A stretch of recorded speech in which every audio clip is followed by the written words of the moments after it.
Let me tell you what styling is.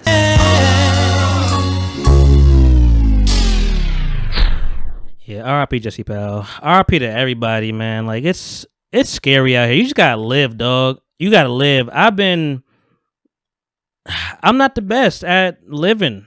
I mean, if we in a race, I'm probably a little behind in that race. Like you just gotta suspend yourself sometimes, man. Just go. Like I just bought some shit. I've been spending money more lately because I'm just like, fuck it, dog. You can't you just gotta do it. You gotta do it. If you can afford it, do it. That's all it is. And I mean, even if you can't afford to do it, like as long as you ain't crippling yourself, then just do it. And that's kind of where I've been lately in my head of just like going. Actually, I'm trying not to talk about that too much. There are some things like I'm a really open book, guys. If you don't know that by now, you're just not a fan of the show because I really tell y'all niggas everything. So I might have had 5 curse words today. That's pretty good. So I've really been just in my head about a lot of things lately. Like I'm by myself a lot. And I know I've kind of made that branding of oh, Lamont likes to be by herself. A lot of times I do. I ain't gonna lie. I do enjoy my company, but I also know I'm pretty dope. I'm not even gonna sugarcoat it. I'm a pretty cool guy. And that's something that it will definitely eat at me when I don't have anybody to share it with. Damn, I really don't want to talk about all this, but I guess we're here. I had a really dope conversation with my man. It came out of the blue. Sometimes it's really the messenger, that will get to you and get to your head. And he said something real penetrating. I'm using some wild words, but he said something that hit my soul. It's like, dog, you kind of, I don't remember the exact words he said, but he's like, you kind of established and you so damn independent. You do all these things by yourself. Like you got the podcast running, you got your own house, your car, and got a good job, and you taking care of things. You really don't need anybody, and I think. He didn't say it in so many words, but it's kind of like that may hurt you at the end of the day. Like it's gonna be kind of hard for you to let somebody in. And I mean, my dad told me this a long time ago. Like the older you get, you're just gonna get more particular in the way you are. You're gonna get set in your ways, and I get that. I understand that truthfully, and this is the challenge of the 30-year-old. I'm 34, but I mean, it's the 30 plus club right now. And I try to explain, and I hear my man, and I get it, and I understand what he's saying. We live 2 different lives completely, 2 different backgrounds. But that's my man regardless, and he knows that. But I was also trying to explain, I'm like, life is different now, man. Like, I mean, it's unfortunate we have all these Instagram alone. We have all this temptation, all these things in front of us, all these options. And I think I talked about this a while ago, so clearly I've been working on it. I'm actually looking for a therapist this week because, I mean, there's some things I got to figure out.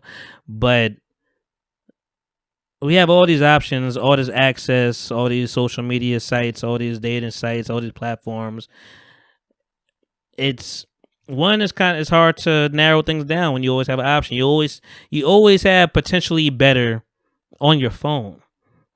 You always have potentially better right around the corner, and that's when you have to have some discipline. It's kind of the theme of today: discipline. Going to the office is a form of discipline, and there are things in my life that I need to be more disciplined on, and I say he is fortunate to have the mindset that he has and the growing up that he has, and I'm like, that's great. So much to the point that I admire a lot of what he does, and how things are working out.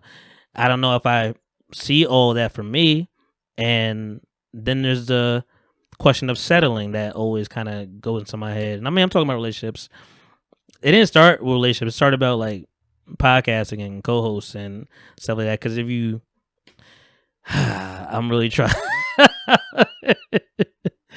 You know that. Listen, when you start talking to yourself, you can't lie to yourself. So I'm trying to just like tread lightly with some stuff, but um, it just like it came to a point where it was like, man, it's kind of a routine of like just I don't want to say being in my own way, but just like being used to myself. Where it's kind of, I mean, shit. I guess when I was even in school, like teamwork wasn't always my strongest suit. If we did like a team project or a team assignment, I'm like, all right, you do that half, I do this half, we put it together, blah. Like that's really how I've worked, a majority of my time. Um, I mean, there's reasons for that. And I mean, sometimes it doesn't work. Sometimes it does work.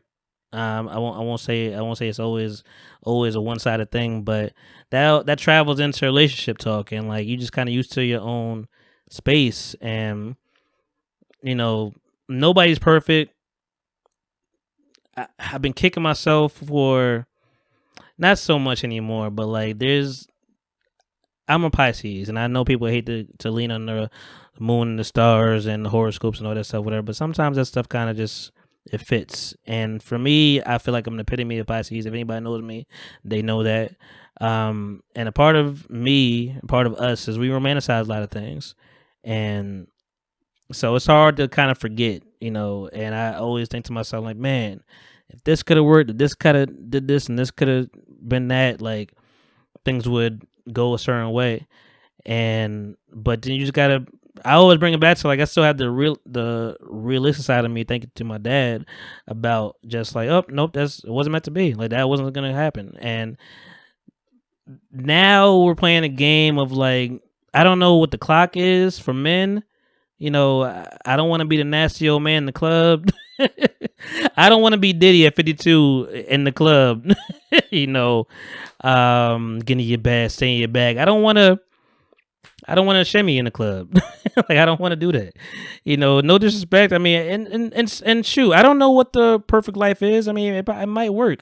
I used to always think to myself, people are like, yo, man, you don't want to be alone. You got to get together. And I think that people are motivated by that. They try to get this stuff together. Get the kids and the family and all that stuff, and that's great. You don't know the truth. You really don't know the truth. Like I might love being alone when I'm 60 years old, 65 years old, but that's a gamble. You may not be able to take care of yourself at 60 years old, 65 years old. And if you don't got no kids, that's I say that all the time. Like, man, kids are a blessing and a curse at the same time, depending on how they are. You could raise your kid the perfect way and they could hate you. You could raise your kid the perfect way and they could not give a damn about you and put you in a home, and you were gambling on that for them to maybe take care of you. And maybe you didn't. Maybe you just like, I just love, I wanted kids, and their life is their life, and that's what it is, and that's what I was here for, and I did my job. But that is, I know a lot of people do be like, hey man, like I know, listen, my dad is like, don't put me in the home. Like you expect people to take care of you, especially your kids, and unfortunately, it's a gamble too. But I've been thinking a lot about just life and stuff like that, relationships and the future and what it's gonna be. And shoot, I've been thinking about downsizing this house. I mean, this is a house, but I'm so easy to just move in and make it my own. I mean, it is my own, but I had to figure out. Have to is a strong word, but I feel like I need to figure out a way to provide space for people. Um, that's shit. That's why I haven't gone to therapy. I be my own therapist. Like I'm killing this. So narcissism, but I don't know, man. That's something I've been trying to figure out. You always recycle your past relationships in your head, and what's good and what's bad and the things you want to take away from it. And like, all right, you can't always Voltron it, and I hope I'm tapping into somebody here. I hope y'all understand and appreciate just talking to me today, because I know my life is my life and I'm just talking about me, but hopefully you can relate to it, or shit, give me some advice. Talk to me. I'm open. I just hit on my dog the other day. I'm like, you know what? I may be open to being fixed up. Because I don't know, man. I don't know. And that's no disrespect to anybody that I've dealt with, because I mean I see beauty in them, you know. And I guess I don't know. I don't know. I feel like people want to put me in a box sometimes and want me to be one person, and I'm not always that one person. And this may be really vulnerable to even say. We'll see how much of this gets out, but yeah, guys, I'm going through it. You know, I really been just, mentally, I've been just trying to feel things out. My mom is moving away. Um, I don't know how I feel about that yet. She may feel like I feel nothing because I'm a cold-hearted son of a bitch sometimes, but I don't mean to be that way. It's just kind of my demeanor, and something I try to work on as well. I'm trying to be softer and reach out to people. People that know me, they know I reach out to a lot of people, and I'm trying to figure that out as well. Like, life is not easy, dog. It is not easy. Like, I mean, I don't know, and maybe that's just a plight of an overthinker. If I didn't think as much and dread so many things and just and dwell in the past so much, it'd probably be a lot easier. Um, but with all that going on and going to the office, I've been busy.